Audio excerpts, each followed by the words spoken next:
Imagine clicking on a video expecting hype, and instead, you get clarity. That's the goal here. I'm not here to sell you a miracle diet or scare you away from food groups. I'm here to break down, calmly and honestly, what the carnivore diet actually does inside your body.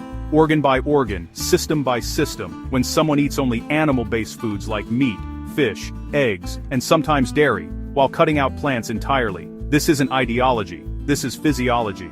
And once you understand how your body reacts, you can decide for yourself whether this way of eating is powerful, problematic, or somewhere in between. When you switch to a carnivore diet, the very first thing that changes is your metabolism. Your body is used to running primarily on glucose, which comes from carbohydrates. The moment carbs disappear, insulin levels drop sharply. Within a few days, your liver begins converting fat into ketones, and your body enters a metabolic state called ketosis. This is not starvation mode, it's an alternative fuel system humans have used for thousands of years. In this state, your body becomes extremely efficient at burning fat for energy. Many people report rapid weight loss early on, but a large part of that initial drop is water weight because glycogen, the stored form of carbs, holds on to water. As glycogen empties, the water goes with it, making the scale drop fast and giving the impression of dramatic fat loss even before that fully kicks in. Your brain is one of the most interesting organs affected by carnivore eating. Despite popular belief, your brain does not need carbohydrates to function. It needs energy, and ketones provide a very stable, clean-burning fuel. Many people report improved focus, mental clarity, and fewer energy crashes once fully adapted. This happens because blood sugar spikes and crashes disappear when carbs are removed. However, the transition period can be rough. During the first 1 to 3 weeks, some people experience brain fog, headaches, irritability, and fatigue, often called the keto flu. This isn't the diet damaging the brain, it's the brain adjusting to a new fuel source while electrolytes like sodium, potassium, and magnesium drop if not replenished properly.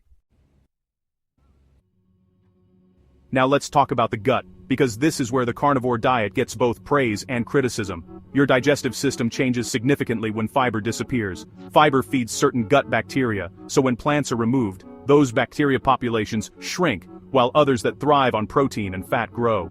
For some people with severe digestive issues like bloating, IBS, or autoimmune gut conditions, this can feel like relief almost overnight. Fewer fermentable carbs mean less gas, less bloating, and less irritation.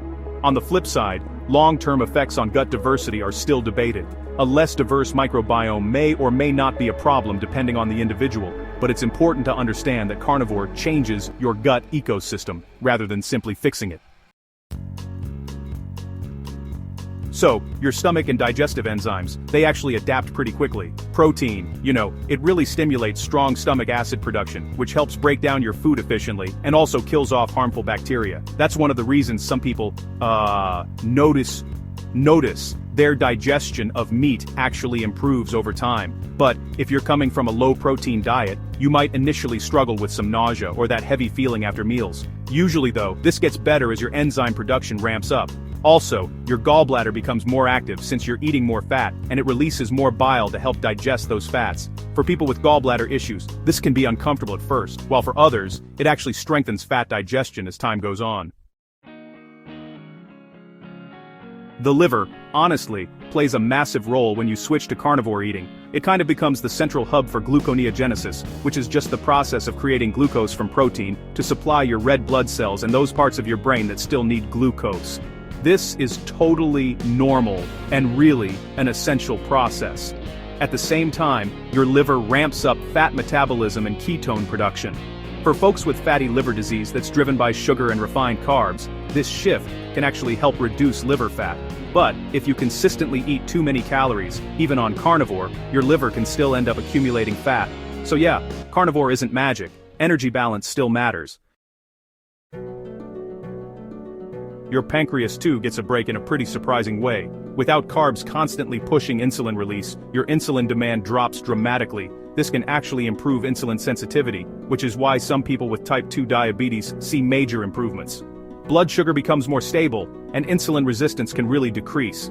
That said, it doesn't mean carnivore is a cure-all. Removing carbs lowers blood sugar, but your long-term results really depend on your overall health genetics, and whether this way of eating is sustainable for you. Now, let's address the heart, because this is where fear really dominates the conversation. Carnivore diets are typically high in saturated fat and cholesterol, which, raises concerns about cardiovascular health. In some people, LDL cholesterol rises significantly. In others, it stays the same or even improves, while triglycerides drop and HDL increases. The reason responses vary is because cholesterol metabolism is, honestly, highly individual. LDL alone does not tell the full story. Particle size, inflammation, insulin resistance, and overall metabolic health matter just as much. That said, if someone's LDL skyrockets, that is a signal to pause, test further, and not blindly continue without medical guidance. Blood pressure often decreases on carnivore, especially in the early stages. This happens because insulin drops, and insulin causes the kidneys to retain sodium. When insulin levels fall, the body releases excess sodium and water, lowering blood pressure. This can be beneficial for people with hypertension, but it can also cause dizziness if electrolytes are not managed. Sodium is not the enemy in this context, insufficient sodium is. Your kidneys are frequently mentioned in discussions about high-protein diets. The truth is nuanced. In healthy individuals with normal kidney function, higher protein intake does not appear to damage the kidneys. The kidneys adapt by increasing filtration, which is a normal response.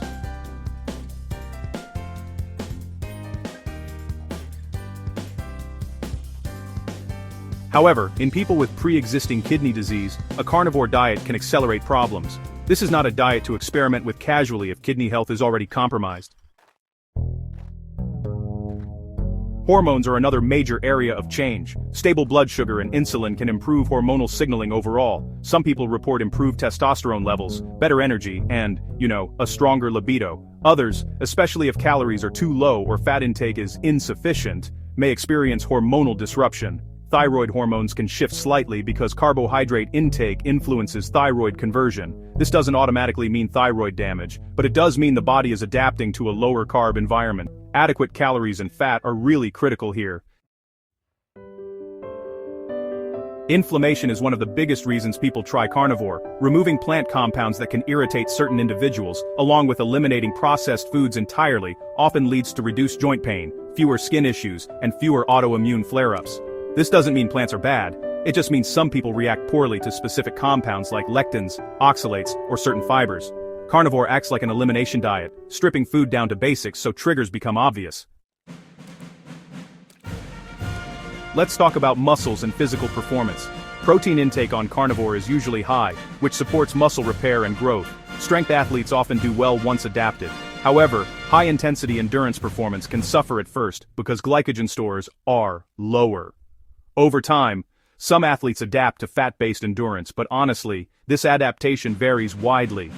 Carnivore favors steady energy over explosive carbohydrate-driven bursts unless carefully managed. So, your bones are often brought into the conversation due to the lack of plant-based minerals. Animal foods do contain calcium, phosphorus, and vitamin D, especially when organ meats and bone-based foods are included. Protein also increases calcium absorption, which is pretty important. However, long-term bone health depends on overall mineral balance, hormonal health, and honestly, mechanical loading through movement. Carnivore doesn't automatically weaken bones, but it really does require thoughtful food choices.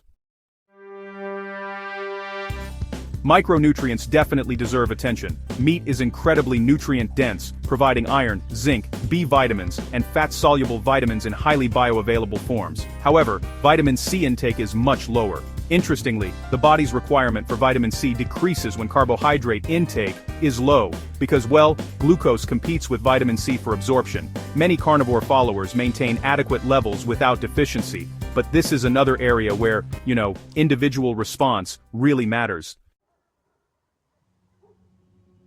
Now, here's the part that rarely gets said loudly enough. Carnivore is not meant to be universal. It can be therapeutic, especially for people with severe metabolic, autoimmune, or digestive issues. It can also be a short-term reset rather than a lifelong identity. The danger is not the diet itself. The danger is ignoring your body's signals, avoiding blood work, and treating nutrition like a religion instead of a tool. The biggest transformation carnivore creates is not just physical, it changes your relationship with food. Hunger becomes clearer, cravings often disappear, meals become simpler. For some, this brings freedom. For others, it feels restrictive and socially isolating. Sustainability matters more than perfection. So, what does carnivore really do to your body?